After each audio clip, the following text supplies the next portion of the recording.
Comenzamos. Muy buenas tardes, familia humanista del planeta Tierra. Estamos aquí en esta reunión del programa Conversando con Humanistas. Les digo familia porque ahora que estábamos dando de alta para esta sesión, veo caras, rostros conocidos y también nombres, a todos los identificamos. Entonces, pues ahora sí que estamos en familia, en la gran familia humanista. Beto, el doctor Norberto Hernández Pliego y yo somos los anfitriones de este programa, Conversando con Humanistas. Él está en este momento en el Reino Unido, desde ahí se está generando la señal, yo estoy acá en Playa del Carmen y quiero introducir la conversación platicándoles un poco de qué trata este programa. Este programa, lo que queremos con este programa es llegar a las entrañas, a las esencias que constituyen al sujeto, al ser humano.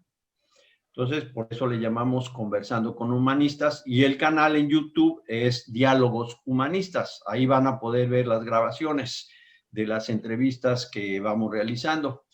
Entonces, lo que queremos es acercarnos a los seres humanos de carne y hueso. Sabemos que humanistas teóricos ha habido muchos desde tiempos históricos.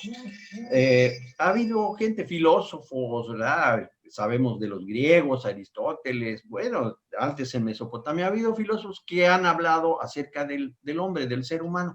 Pero lo que nosotros queremos ahora es acercarnos a esta persona que nos acompaña en el tusobús, nos acompaña en la calle, o vemos que baja de su automóvil y entra a un aula y comparte con nosotros su sabiduría. Entonces, el ser humano está en todas partes, estamos en todas partes, no solamente Husserl, Heidegger, Rogers o Maslow son los grandes humanistas somos cada uno de nosotros. Es a este sujeto, a esta entidad, a este ser al que nosotros queremos llegar. Queremos que nos comparta esta experiencia de cómo ha afrontado su realidad circunstancial, cómo ha podido superarla, a veces tal vez no la haya superado, pero el juego, la participación de esa energía que nos caracteriza a los seres humanos, la intencionalidad, lo volitivo, nuestra voluntad para superar tantos obstáculos que la realidad nos pone enfrente de nuestra vida cotidiana. Todos los días nos está poniendo a prueba. A ver, yo te voy a decir que en este momento hay un virus que ni siquiera podemos ver y nos está destrozando la existencia. ¿Cómo afrontamos todo esto? Y así detalles, ¿cómo afrontas la relación de pareja? ¿Cómo afrontas las dificultades de tu trabajo y demás?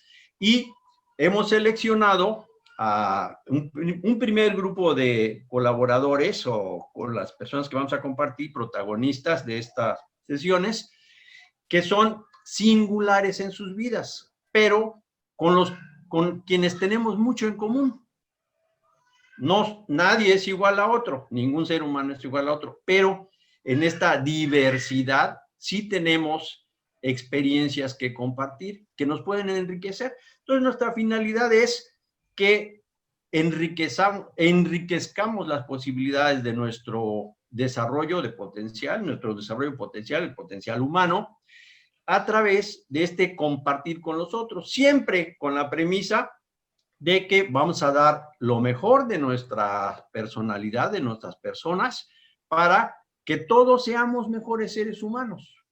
Y para inaugurar lo que suponemos que va a ser una serie, ¿verdad? A lo mejor este es el único programa, pero esperamos que no. Que vamos a avanzar en esta ruta, en este proyecto. Hemos, como padrino, ¿verdad? Hemos solicitado pues, ¿qué diríamos? No voy a decir la bendición, pero sí la anuencia, la generosidad de nuestro padrino de esta ocasión, un gran personaje cuya profesión, él mismo dice que es la psicoterapia, que es la educación. Entonces, estos campos, psicoterapia, psicología y educación, son su profesión. Su pasión es la política. Yo digo que tiene varias pasiones, pero la principal es la política. Y su manera de entretenerse, divertirse, relajarse, es la lectura. También le gusta, le encanta caminar el bosque. Le gusta el bosque, pues no sé si caminar o nada más contemplarlo, él nos lo dirá. Y también disfruta mucho correr, así como Forrest Gump recorría grandes distancias. Nuestro invitado de honor de esta tarde le encanta correr, ha estado en 5 maratones, increíble, en maratón en Grecia, en donde se originaron estas prácticas deportivas, ahí en Grecia, ha estado ahí en el maratón, ha estado en Nueva York y en otras partes, ya él nos lo platicará. Entonces, para mí, para nuestro anfitrión Norberto, el doctor Norberto Hernández Pliego, ahí en Reino Unido, es un honor, es un honor, es un regalo de la humanidad contar con la participación de el doctor Natividad Castrejón Valdés. Un orgullo. Bienvenido, doctor Natividad Castrejón Valdés. Vamos a conversar contigo acerca de esa potencialidad que seguramente desde tus primeros años de vida has desplegado. Eres un ejemplo para muchos de nosotros los humanistas o los aprendices de humanistas. Bienvenido, doctor Natividad Castrejón. Tiene la palabra. Gracias. Bueno, pues yo quisiera empezar con una frase de Martin Buber, que dice que cada persona que llega a este mundo representa algo nuevo, algo que nunca antes había existido, algo original y único. Nunca ha existido alguien como ella, como él, ya que si hubiera existido alguien idéntico, no se necesitaría que hubiera nacido. Cada persona en sí misma es una novedad en este mundo y está llamada a desarrollar todas sus potencialidades.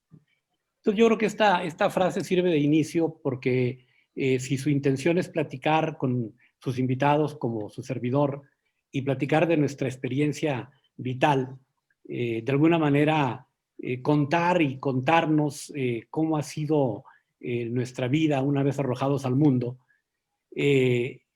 pues esta unicidad y este llamado al despliegue de nuestras potencialidades, creo que es una de las características del modelo humanista hoy en nuestros días.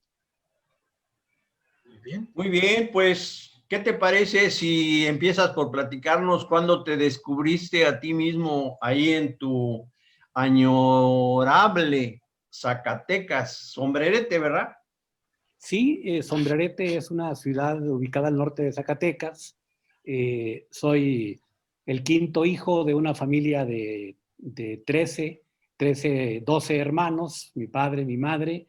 No había televisión ahí en Sombrerete. Tal vez eran tiempos de pandemia también. Y entonces yo transcurrí o pasé mi infancia ahí en Sombrerete, Zacatecas. Estuve viviendo hasta los 13 años.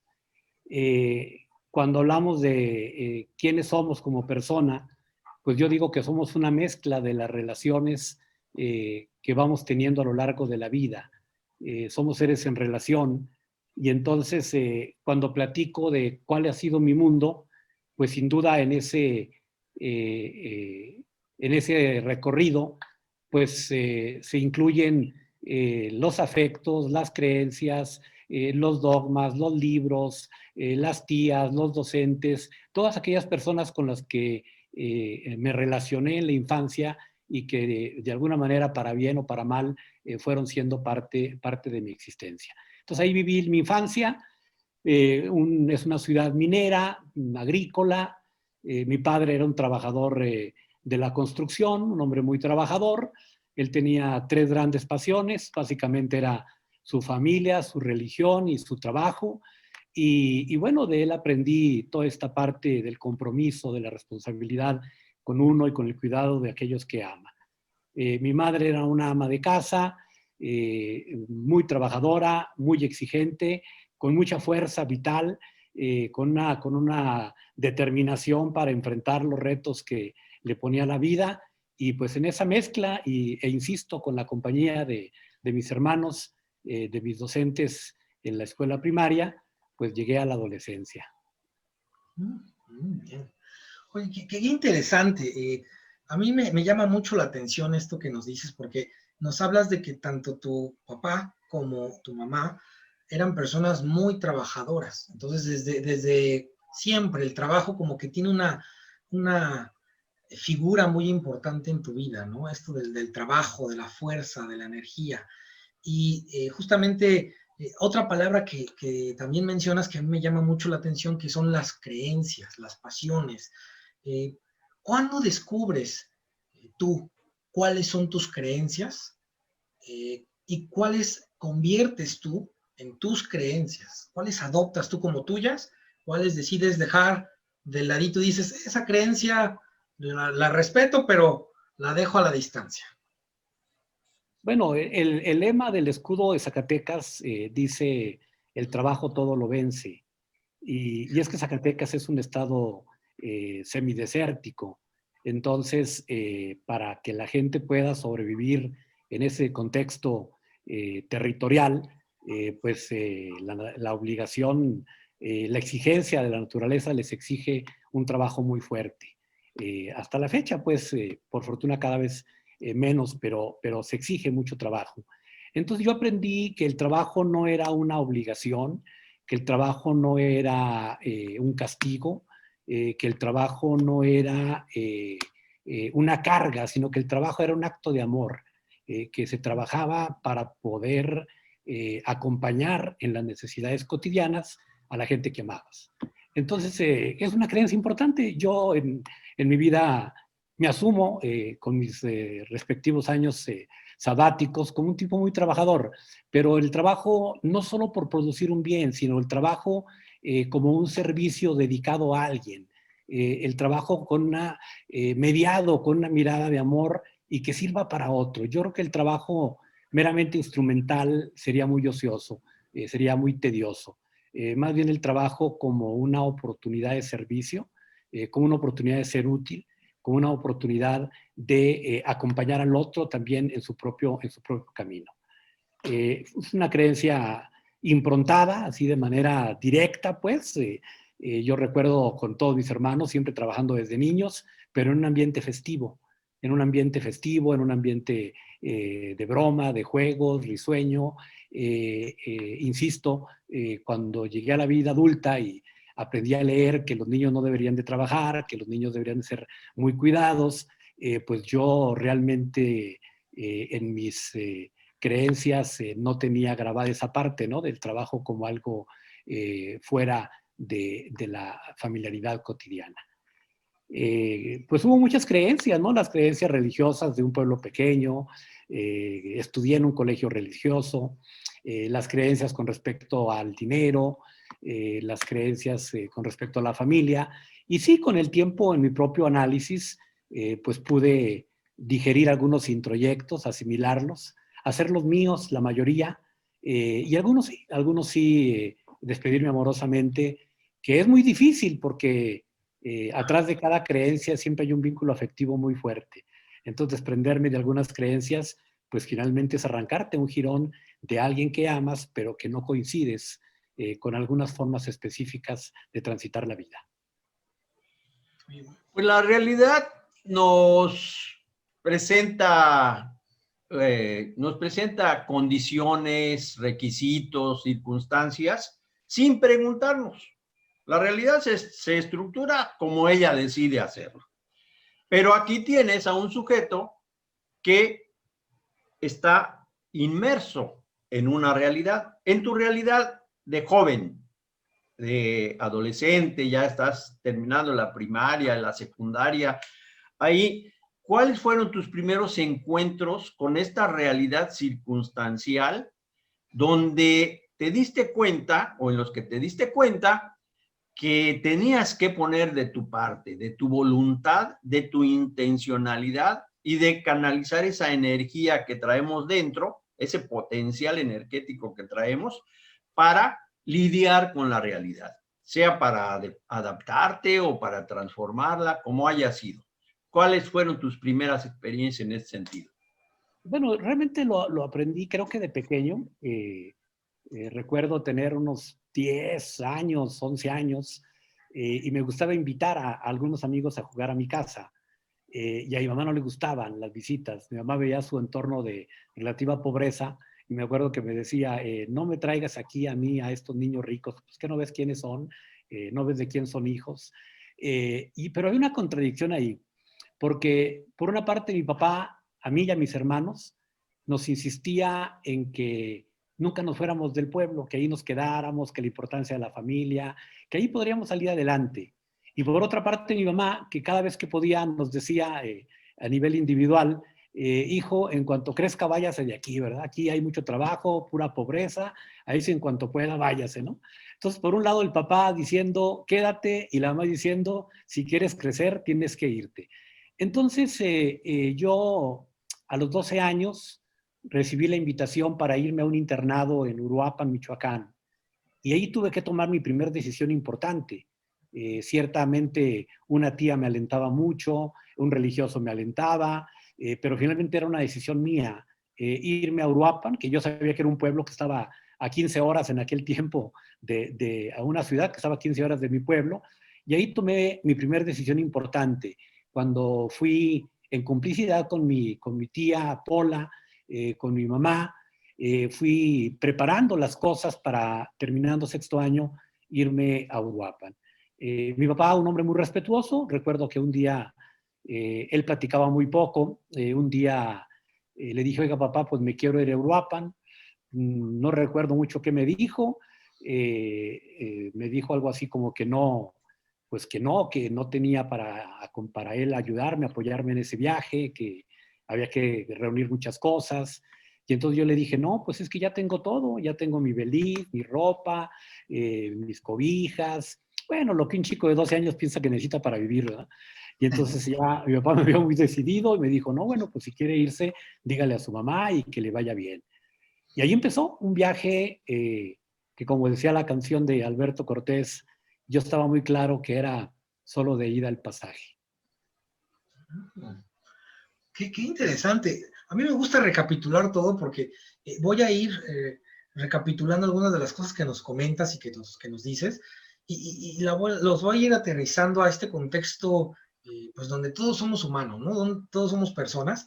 Y me llama mucho la atención el que yo creo que a todos nosotros en algún momento nos ha cruzado la idea de que nos definen nuestras creencias.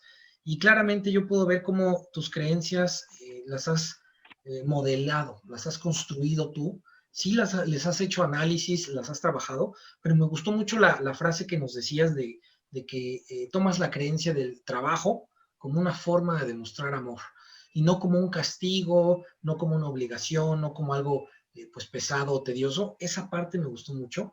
Yo espero que todos nuestros invitados también puedan pues hacer esta recapitulación. Es una creencia muy interesante, el trabajo como una forma de demostrar amor. Y bueno, como bien comentabas y como bien nos comentaba también el doctor Recio, como desde niño ya empiezas a tomar tus decisiones, empiezas pues a tomar un camino que te va a llevar hacia un desarrollo, ¿no? Pero, ¿en qué momento, ya después de esto que pasa tu niñez, que convives con tu familia, cómo es esa natividad que está fuera del contexto familiar? ¿Cómo es esa natividad solo en una ciudad grande, probablemente por primera vez? ¿Cómo se va construyendo? Es decir, ¿cómo se sintió pues en esta experiencia lejos de casa, lejos de familia? ¿Se vio con nuevas posibilidades? ¿Se sintió asustado? Y a mí me gusta preguntar esto porque yo quiero que nuestro público justamente vaya viendo que pues eres un ser humano, ¿no? Como todos, y que puedes tener emociones encontradas en algún punto, ¿no? Realmente fue una adolescencia muy tersa. Yo creo que después de una infancia tan fuerte, tan intensa, la adolescencia para mí fue un remanso. No vivía solo, vivía en una comunidad religiosa con unos 25 compañeros y los directivos, ¿no? Que eran algunos 7, 8 religiosos y sacerdotes. Estuve con ellos 3 años en Uruapan, en medio de una... Uruapan es un paraíso, es una sucursal del paraíso. Su río Cupatricio, sus bosques, ahora deforestados para plantar aguacate, pero es una ciudad bellísima. Recuerdo yo, imaginen ustedes, venir de un pueblo semidesértico, donde en mi familia bajábamos el agua de un pequeño manantial que le llamamos La Cueva, que aún existe, y en tiempos de sequía podíamos tardar hasta 24 horas para que nos tocara un par de botes de agua, que era lo que tomábamos en la casa, y de pronto llegar a Uruapan, y la primera revisión que tuve en la ciudad fue cruzar el río Cupaticio, un río enorme, el agua cuesta abajo, ¿no? Entonces fue realmente una visión espectacular. Vivíamos en una especie de granja, había huerta de aguacate, de mango, de café, de muchas verduras. Ahí vivíamos en medio de un espacio así, pozo lleno de huertas, en una vida muy disciplinada. Al ser un internado, allí creo que aprendí el sentido de la disciplina. 5:30 de la mañana sonaba la primera campana, 5:50 teníamos que estar formados afuera de la capilla, ya con la cabeza lavada, la cara lavada, la cama tendida. Empezaba allí un rato de oración, se llamaba laudes. Luego se decía la misa, y luego salíamos un poco a hacer aseos, un ratito ¿qué será? De 6:45 a 7:30. Entonces de ahí pasamos a desayunar. En el desayuno no se platicaba, el desayuno se leía. Algún compañero iba leyendo algún libro de historia de México, algún libro de cultura general. Desayunábamos en 25 minutos y luego la campanada para entrar a la primer clase. Teníamos clases de 9 a 2, a las 2 comíamos, un pequeño descanso y luego media hora de estudio, y luego 3 días a la semana teníamos actividades físico-deportivas. Todos teníamos que participar jugando básquetbol, fútbol, natación, pero teníamos que participar 1 hora y media, y 2 días a la semana era de trabajo. Íbamos allá a las huertas a cortar café, a cortar aguacate. Otra vez era hora de bañarnos, regresar a estudiar un par de horas, luego en la campanada para rezar el rosario, de allí a la cena. Terminábamos la cena, esa sí era libre, esa era de... No, la comida era de plática libre. En la cena ponían música y un poco de plática. Y terminábamos de cenar, era un rato de juego, jugábamos todos en grupo. A las 9 en punto entrábamos a rezar las famosas nocturnas, unos 12, 15 minutos, y a partir de ese momento se guardaba silencio hasta las 5:30 de la mañana, que volvió a sonar la campana. Entonces crecí en un entorno muy protegido, en un entorno de mucha disciplina, en donde había un tiempo para jugar, un tiempo para estudiar, para hacer el aseo, para lavar, para planchar, para llevar una vida donde tenías que ser un tanto independiente, pero con mucho respeto. Y entonces yo creo que fue una formación para mí valiosísima, ¿no? Ahí aprendí el autocontrol, el saber que sí, había una campana que me lo decía, pero que yo ya sabía perfectamente lo que tenía que hacer en cada momento. Sin duda fue mi adolescencia una experiencia inolvidable, en ese sentido de la disciplina, pero también, por ejemplo, ahí por primera vez cruzó por mi mente la posibilidad de ir a una universidad. Tenían una biblioteca con libros de 400 años de antigüedad, miles de libros. Ahí leí casi toda la colección Sepan Cuántos de aquella época. Ahí me descubrí un lector gozoso de encerrarme, de aislarme para leer. 3 años estuve ahí, me fui medio año a Morelia, también con ellos. Ahí ya era un poco más en la ciudad, Morelia la capital, pero recuerdo que nos llevaban a los festivales de cultura que en aquel tiempo eran grandiosos. Venían casi siempre los grupos de ballet de Europa del Este, conciertos de piano, de violín. Entré a otro nivel estético, muy diferente pues a las tradiciones de mi contexto de origen infantil.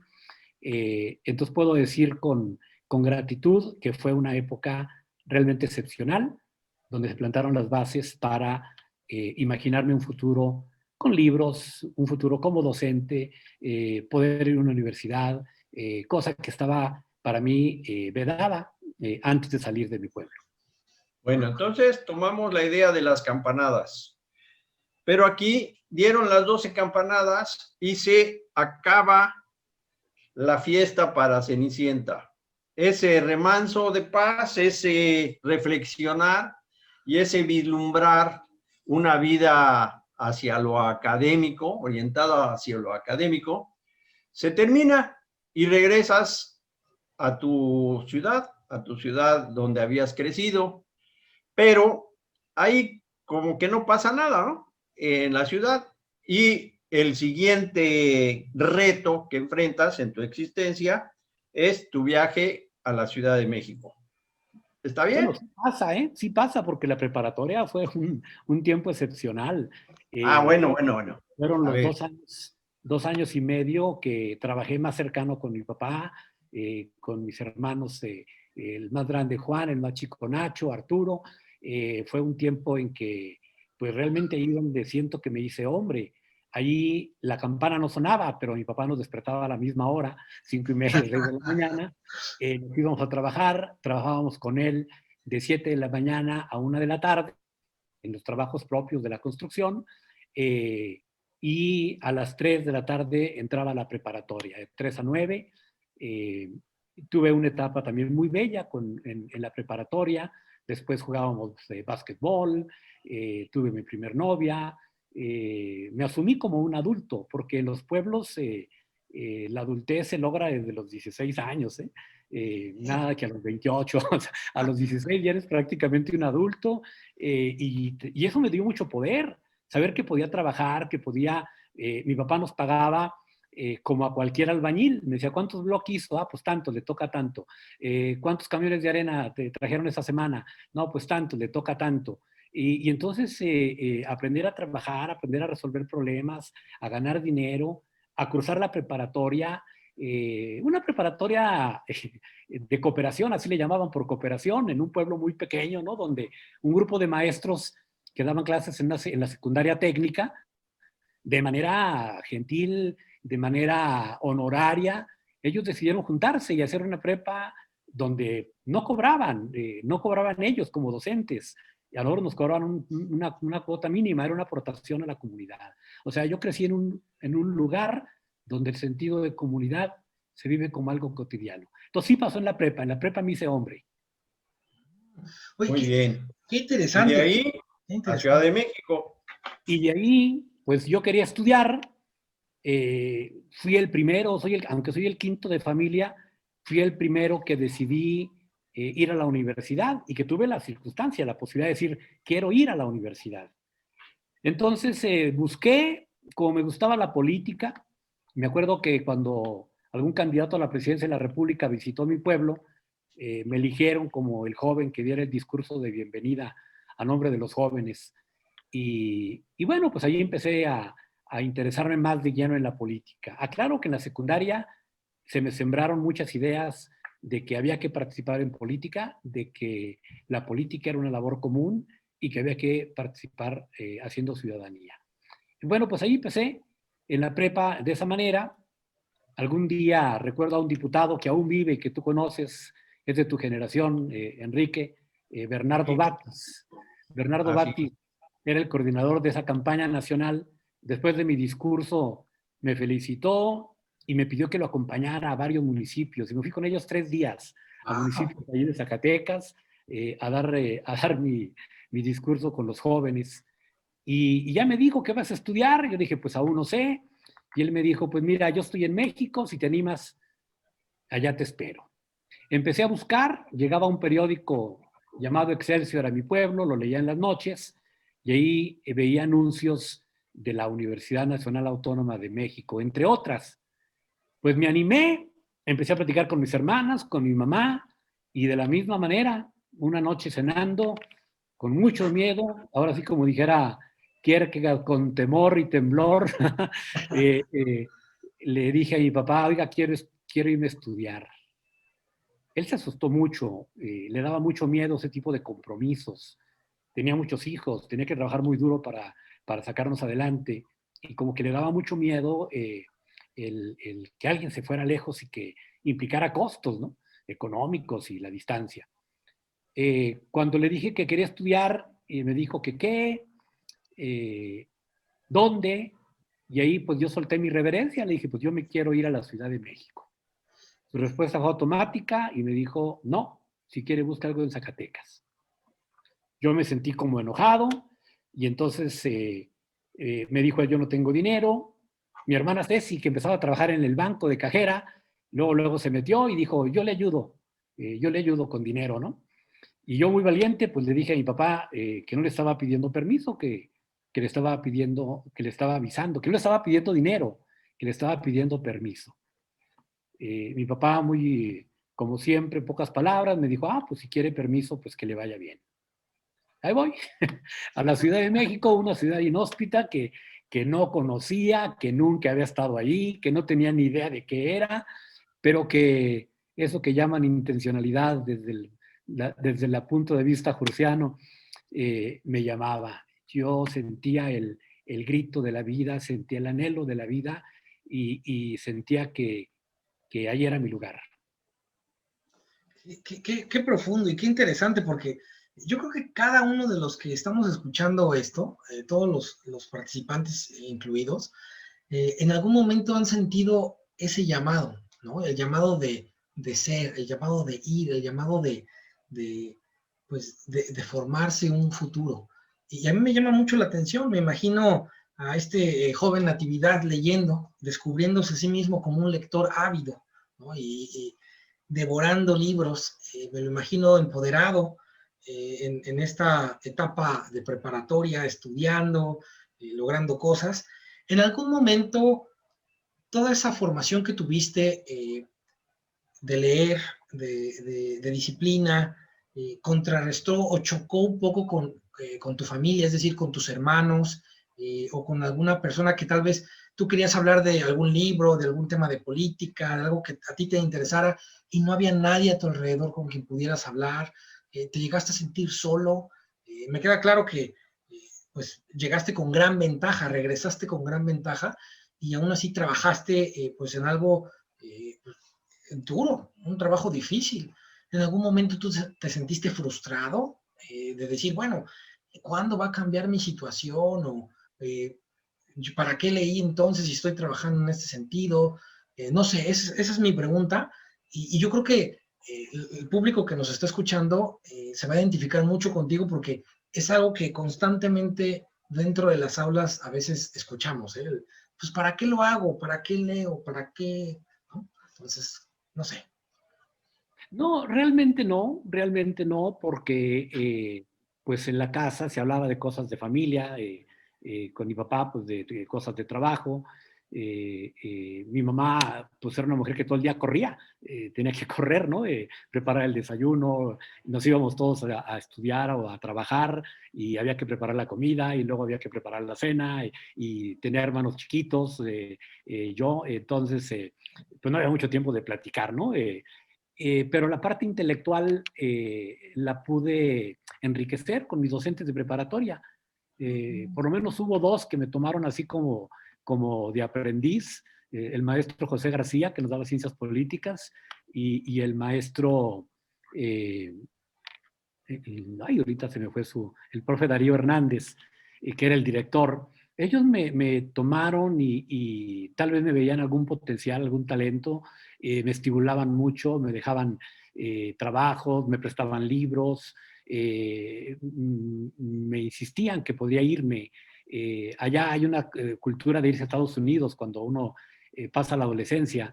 Y yo recuerdo que el profe Darío me decía, oye, tú no eres para irte a Estados Unidos, ¿eh? Sí puedes irte, pero tienes que irte a estudiar. Entonces, no, realmente no sentí soledad, ¿no? Sentí, sí, muy empoderado, pero tuve figuras docentes que estimularon en mí el gusto por seguir aprendiendo y seguir leyendo y seguir construyendo conocimientos. Entonces viene la implosión y llegas a esta inhóspita megalópolis y explotas. Ahí es donde detonas todo este potencial que venías pues cargando, pero ahí encuentras las condiciones para que canalizaras toda esta potencialidad, ¿no? Sí, pero no fue un camino nada fácil. Yo creo que antes de explotar, imploté, doctor. Yo creo que antes de explotar, tuve varias implosiones ya en el contacto con la realidad. Fue una estancia al principio dolorosa, difícil. Allí sí, Norberto, sentí la soledad, allí sí sentí el aislamiento, allí sí sentí ver miles y miles de personas en la calle y ningún rostro conocido. En mi pueblo todos nos saludábamos de calle a calle, de crucero a crucero, y ahí pues simplemente eras un alguien que transitaba su vida en soledad, y fue muy difícil. Realmente la primera etapa en el DF, en aquel tiempo, en el Distrito Federal, fue muy difícil. Un amigo me apoyó 4 o 5 meses, un amigo que, bueno, conocí el día que nos venimos en el camión, aunque conocía yo a su padre y uno de sus hermanos era mi mejor amigo. Les comento muy rápido que yo fui a despedirme de su papá, un hombre a quien admiraba, y le dije, pues me voy a ir a México, don Delfino. Y me dijo, ¿qué vas a hacer? Ya le dije, voy a estudiar, voy a hacer exámenes, quiero ir a hacer exámenes en el Colegio de México, en la UNAM. Y me dijo, aquí anda Luis Enrique, uno de mis hijos grandes, él vive allá, me dijo, es maestro de la UAM. ¿Por qué no te vas con él? Entonces me fui con él, tomamos nuestro camión en la noche, y bueno, las preguntas de rigor, ¿verdad? Oye, ¿y qué vas a estudiar? No, pues me gustaría estudiar relaciones internacionales, ciencias políticas, y las preguntas prácticas. Oye, ¿y a dónde vas a llegar? No, pues no tengo a dónde llegar. ¿Y quién vi por ti a la central? No, pues no conozco a nadie.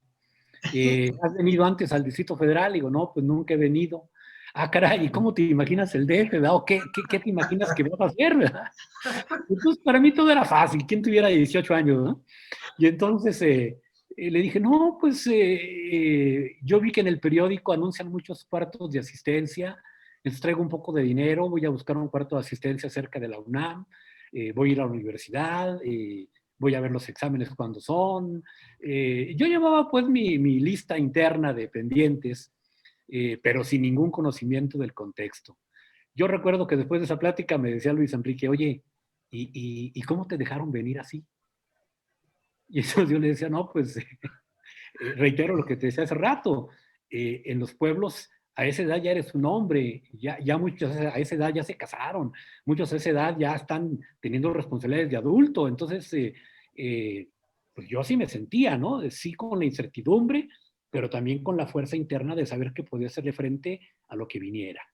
Lo que vino no fue fácil. Estuve unos meses en la UNAM, empecé a buscar trabajo, me di de baja en el segundo semestre, no me alcanzaba el tiempo en que tenía que generar ingresos para vivir allí.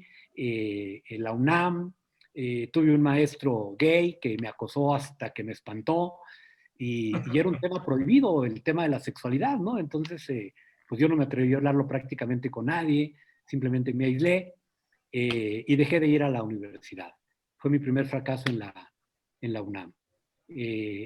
Como mi primer fracaso, gran fracaso en la ciudad. Y ahí me vi pues de pronto solo, sin dinero, sin escuela, pero conocí un instituto donde al mismo tiempo empecé a formarme en algo que llaman análisis transaccional, que fue mi primer acercamiento a la psicología. Recibí una formación de más o menos 2 años, de tiempo completo, incluidos sábados, domingos, donde por primera vez escuché hablar de psicología. En el modelo de Eric Verne. Entonces ahí empecé a conocer esto de los introyectos, aunque le llamaba argumentos de vida, en hacer un plan de vida, en hacer un proyecto de vida. Empecé a escuchar pues de todos los juegos de manipulación, de las transacciones. Leía Maslow, más enfocado al mundo de la empresa. Leía Fromm, más enfocado al trabajo, a la vinculación con la sociedad. Leí un poquito a Rogers, no me gustó mucho en aquella época porque estaba muy dirigido al encuentro con el otro y yo estaba más bien en el trabajo y en lo social. ¿Quién lo diría? ¿Quién lo diría?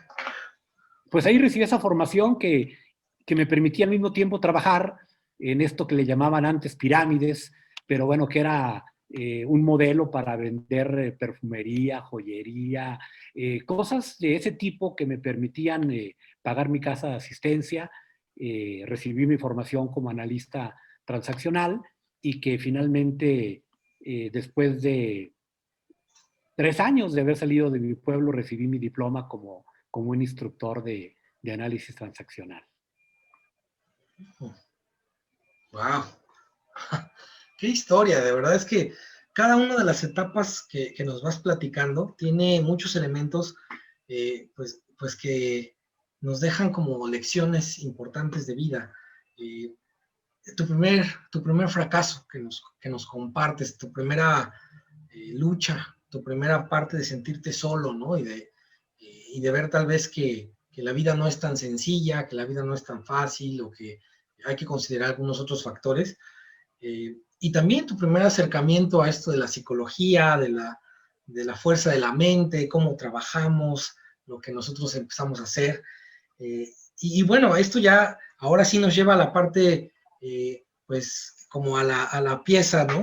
A la pieza central de esta entrevista, que es ya ahora sí la actividad que se enfoca en la psicología, en la mente, y donde viene por primera vez, tal vez fue más adelante, tal vez me estoy adelantando mucho, pero la palabra humanismo, tu encuentro ya con lo que es el humanismo, este tipo de encuentros ya, el acercamiento a esta filosofía. Sí, para mí fue toda una sorpresa, ¿no? Poder hacer un análisis de mi existencia, poder tener un marco teórico para comprender un poco más de fondo, ¿no? Mi infancia, mis elecciones, mi proyecto de vida, los juegos psicológicos en los que estaba atrapado y cómo ir trabajando, ¿no? En una reparentalización. Fue un instrumento muy poderoso para seguir adelante, para no darme por vencido. Porque bueno, ahora me he reencontrado con varios amigos de aquella época que estuvimos en ese mismo instituto y bueno, coincidimos que su modelo de enseñanza era un modelo de un conductismo radical, pero irónicamente veías teóricos de otra corriente, ¿no? Como los humanistas norteamericanos. Estuve ahí, mi primer trabajo fue en el 85, ya un trabajo formal, dado de alta en Hacienda, ya con responsabilidades propias de adulto. Iba muy bien, la verdad es que empecé a dar cursos masivos para jóvenes dentro de la empresa. Me empezaron a premiar con pagos muy elevados. Empecé a conocer la otra cara de la luna, de ganar mucho dinero. Me casé con Tere, que es la mamá de mis 2 hijas mayores, pero llegó el terremoto del 85 y fue el segundo golpe del segundo round. Bueno, no todos los rounds se ganan, ¿no? El terremoto fue muy doloroso. Yo recuerdo que el 18 de septiembre cumplía 1 año de casado. Y entonces junto con unos amigos y Tere, nos fuimos a festejar el año de casados. Había una disco ahí en el Camino Real, creo que se llamaba Cero, la discoteca, ¿no? Nos fuimos de parranda y de ahí salimos a las 4 de la mañana. nos metimos a un Vips que estaba allí por el Ángel de la Independencia y yo vivía allí a 3 cuadras, ahí vivíamos. Entonces había llegado a la casa a las 5:30 con Tere y el temblor fue a las 7:19, 7:20 de la mañana. Yo la verdad pensé que estaba crudo. Cuando se me fui a la cama, hasta que empecé a escuchar los gritos de Tere, que la oí corriendo al cuarto donde dormía la pequeña Tabata, que tendría unos cuantos meses de edad, 6 meses, 7 meses de edad, me di cuenta de lo que estaba sucediendo. Pasó el terremoto, nos tranquilizamos, me volví a dormir, me desperté como a las 11 de la mañana y fui tomando conciencia de lo que estaba pasando en la ciudad. Me reporté al trabajo, el dueño de la empresa decidió que separaran las actividades laborales y los siguientes, no recuerdo si 3 semanas, un mes, habilitó todas las áreas de capacitación, todos los salones como refugio para que la gente pudiera dormir y comer allí, alimentarse mientras pasaba la emergencia. Junto con otros compañeros fuimos a las brigadas de trabajo allí a la colonia Roma. Al día siguiente del terremoto hubo una réplica, me agarró arriba de un edificio. Pero bueno, fue un sacudimiento muy, muy fuerte de mi conciencia de finitud, de mi conciencia de este ser finito, ¿no? Y esta conciencia de la muerte como el otro rostro de la vida. Te golpea la vida. Ay, perdón. Te golpea la vida, pero te levantas. A las pocas semanas perdí mi trabajo y ahí vinieron tal vez los 1.5 años más difíciles de mi existencia. Oh, wow. Perdí mi trabajo, tenía una niña de unos cuantos meses, la ciudad estaba paralizada, a mí se me hizo que iba a conseguir trabajo al día siguiente, la verdad es que toqué puertas y pues no había trabajo, y entonces tuve que recurrir a un sinnúmero de actividades que hoy día parecen anecdóticas, pero pues recuerdo que hice muchas cosas. Vendía tacos de canasta en una bicicleta, le ayudaba a una señora que vendía gorditas en una esquina, intenté poner 2 puestos de estos de vendedores ambulantes. Cuando escucho yo el desprecio de algunos clasemedieros hacia los ambulantes diciendo que se hacen millonarios vendiendo en la calle, siempre me surge una sonrisa sarcástica y digo, esto no tiene ni puta idea de lo que están diciendo. Realmente los vendedores ambulantes sobreviven en su inmensa mayoría en condiciones terribles. Por fortuna, 1 año y medio después, un amigo me llamó, me dijo, oye, estoy en una empresa, te quieren hacer una prueba, requieren instructores. Fui, hice mi prueba, según yo era muy bueno, era yo un buen conferenciante. Estuvo el director de la empresa, estuvo el director comercial, el gerente, me juntaron un grupo de supervisores. Me acuerdo que me dijo, tienes 45 minutos. Bueno, pues yo hablé de estos temas, del desarrollo humano, del crecimiento personal, de la necesidad de crecer, de las metas, de que estamos orientados al futuro, de que somos un proyecto. Les gustó mucho y cuando salí de impartir mi charla de presentación, recuerdo que el director comercial me dijo, ¿cuándo quieres empezar a trabajar? Ah, qué padre. Esta fue mañana, y sí, al día siguiente estaba en la empresa, era como un 14, 15 de diciembre, y allí empezó otra etapa de unos 6 años, con altibajos también, pero que ya me permitió un poco más de estabilidad. Y ya llegamos al siglo XXI y te vemos en Pachuca. Te vemos en Pachuca. ¿Qué haces en Pachuca? Mira, después de esta experiencia de trabajar en México, también era una empresa de venta de cosméticos. Yo intenté poner, puse unas sucursales en Zacatecas, en Durango, en Torreón, porque quería regresar yo allá a mi tierra, a mi pueblo, ¿no? Quería, con ese ímpetu y el gusto por la política, decía, yo quiero ir y aportar y transformar y llevar lo que conozco y compartir lo que ahora sé. No fue tan terso, pues, y finalmente esos 3 negocios los quebré. Me di cuenta que no era muy bueno para administrar un negocio. me ganaba la inexperiencia y entonces ese negocio quebró. Algunos dicen que porque no lo hice bien. Quebró porque yo autoricé que dieran créditos a todas las personas que vendían con nosotros y que lo solicitaran. Y también descubrí que no somos muy buenos pagadores en general. Y entonces de pronto lo que nos debían los vendedores, las vendedoras, rebasaba con mucho lo que teníamos para invertir un hermano y yo, y quebramos y dijimos, a otra cosa, mariposa. Y un maestro que fue mi director en preparatoria, estoy hablando de muchos años después, de 12 años después, 11 años después, me invitó a impartir un curso en la preparatoria ahí en Sombrerete. Me dijo, Nati, ¿por qué no vienes y das un curso a los alumnos? Y total que organizamos un curso de 40 horas, una semana. Impartí mi curso, era de viernes a domingo, 40 horas. El domingo que lo terminé, varios participantes del grupo me dijeron, oye, ¿por qué no impartes otro? Yo quiero que venga mi esposo, quiero que venga mi mamá, quiero que venga... Y entonces yo con la prisa y la urgencia de trabajar y de ganar dinero y de hacer algo, les dicen, no, pues sí, pero mañana. Y en los pueblos se comunican rápidamente. Entonces al día siguiente pude empezar otro curso con 50, 55 personas. Total que impartí como 12 cursos seguiditos ahí en mi pueblo. Para un pueblo pequeño, yo creo que en 3 meses tuve más de 600, 700 personas en un curso de desarrollo humano. El récord Guinness. Ahí empecé. El récord Ahí Guinness. empecé y tomé una decisión que creo yo que a la larga fue fundamental. Decidí que ya no quería trabajar por un tiempo en empresas, utilizando todo este trabajo del desarrollo humano para fortalecer la productividad. Decidí que quería hacerlo de otra manera, así como una forma de vida, pero no ligado al tema económico productivo.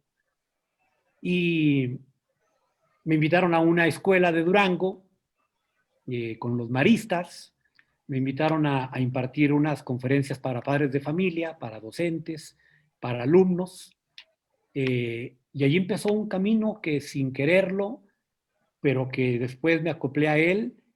Por 20 años me dediqué a impartir conferencias en muchas partes del país, a alumnos de secundaria y preparatoria, a docentes de todos los niveles y a padres de familia. 20 años, recorrí prácticamente todo el país, impartí miles de conferencias. Llegué a Hidalgo en 1993, llegué invitado por los maristas del Instituto Hidalguense, venía por 15 días, trabajé con padres de familia una semana, con alumnos un fin de semana, con docentes 2 mañanas, y pasó exactamente lo mismo. El presidente de padres de familia del colegio hidalguense me dijo, oye, ¿por qué no vas al Estonac? Que era el colegio de las religiosas. Físicamente ese colegio estaba donde hoy está la Universidad Humanista Hidalgo. La segunda escuela que visité en Hidalgo fue el Estonac, que ahora es nuestra casa, nuestra universidad. Estuve igual 15 días allí con las madres, con los padres de familia. De ahí me invitaron a la Suevich, estuve allí 3 semanas. Y generosos empezaron a regar la voz y esas 3 semanas se prolongaron de 1993 hasta el día de hoy. ¡Wow! Toda una vida. Sin palabras. Me quedé sin palabras, Beto. Yo en estoy igual. Me las acabo. Yo estoy igual, me quedé igual sin palabras, solo pude decir wow después de todo lo que escuché. Bueno, perdón, en el camino estudié psicología, luego hice mi terapia gestal, luego hice mi terapia humanista, perdón, era la otra parte, pues, ¿no? Pero fue en ese camino, en ese andar, ya que me acerqué a la psicología de una manera profesional, para poder hacer mi trabajo de conferenciante. Después estuve con Héctor Salama en la Universidad Gestal de América. Bueno, ahí cursé mi licenciatura y ahí cursé la maestría en Gestal. Y bueno, después ya estuve con lo de Carl Rogers. Pero quiero cerrar este bloque. La verdad, esos 20 años fueron maravillosos. Aquí en Hidalgo visité prácticamente todo el estado. Conozco el estado de punta a punta, sus necesidades, sus territorios, su población, y hay alguien a quien debo reconocerle, de verdad, agradecer de manera profunda, al magisterio hidalguense. Los maestros, las maestras de Hidalgo me dieron un trato durante esos años que nunca voy a poder agradecer del todo. Gente Fueron maravillosa, gente extremadamente maravillosa. generosos. Me recomendaban de una escuela a otra, a otra, a otra. La gente pagaba sus conferencias y nunca estuve sin trabajo esos años. Jamás estuve sin trabajo esos años. Muy, muy, muy generosos. Ya después tuvieron un programa que se llamaba Escuelas de Calidad y entonces podían pagarme y pagarme bien desde las escuelas. Pero la inmensa mayoría de las conferencias fueron donde los jóvenes, los papás pagaban cantidades simbólicas, ¿no? 5, 10 pesos, pero que me permitían sobrevivir, disfrutar lo que hacía y sobre todo el reconocimiento. Por eso, si yo hace rato decía que el trabajo nunca fue un castigo, en esa etapa menos, en esa etapa fue un despliegue de mi talento, de mi potencial. Me descubrí como alguien hábil, competente, querido y a mi manera, pues lo he agradecido, pero yo puedo decirles que son docenas de miles de maestros los que alguna vez me tuvieron en su escuela con una generosidad de verdad increíble. Justamente, gracias, gracias.